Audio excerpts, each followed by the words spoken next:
Matt Wilkinson, he hasn't been collecting the biggest numbers of the contest, but has been performing consistently. Let's check out his road to the final.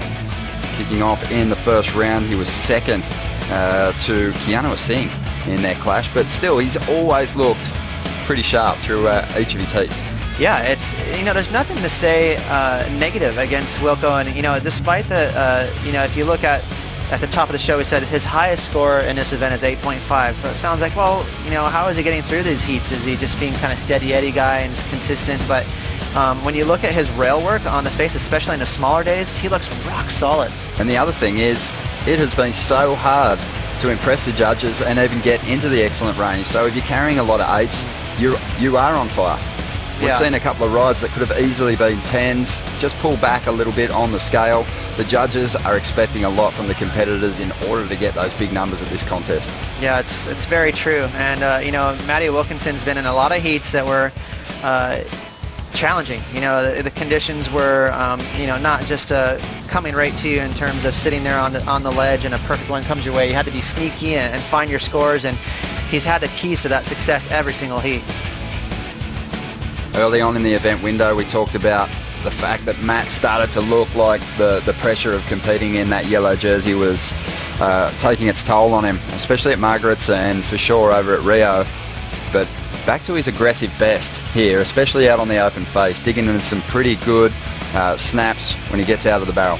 Yeah, I think it's most impressive. He's had some good barrels in this event, Ronnie, but I think when he gets out to that rail and he kind of sits down on that kind of old school layback snap, I love it. So, obviously he's got some business to take care of here in the finals, but I'm already looking forward to what he can do at J-Bay. I think, when he starts engaging his rail, that's where Matty Wilkinson really shines. Again, we're just seeing a little bit of that growth in his frontside approach. Matt typically on these steeper kind of waves falls out of the sky all the time. I think he's putting a little bit more into his entry into these waves, paddling a little bit harder, getting in a little bit earlier, giving himself a bit more time to set up these tube rides. That'd have to be his best wave in the event right there. Just an 8.5 because he got out of the barrel a little too soon, but that was an absolute cave. That would have felt so good for Matt standing in that thing. There's nothing better in the surfing world to be standing in one of those barrels and looking out.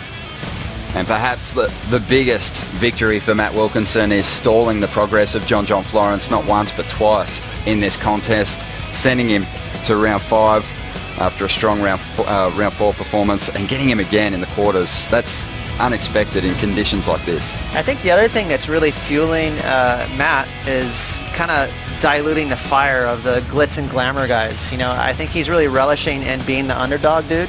Silencing the critics. I think we even heard him say that. So that's one of his kind of motivations in 2016 is to go, oh yeah, go ahead, have your favorites. I'm going to go ahead and take this title out. Matt Wilkinson into his third final for this season. Up against Gabriel Medina. It's going to be a great clash.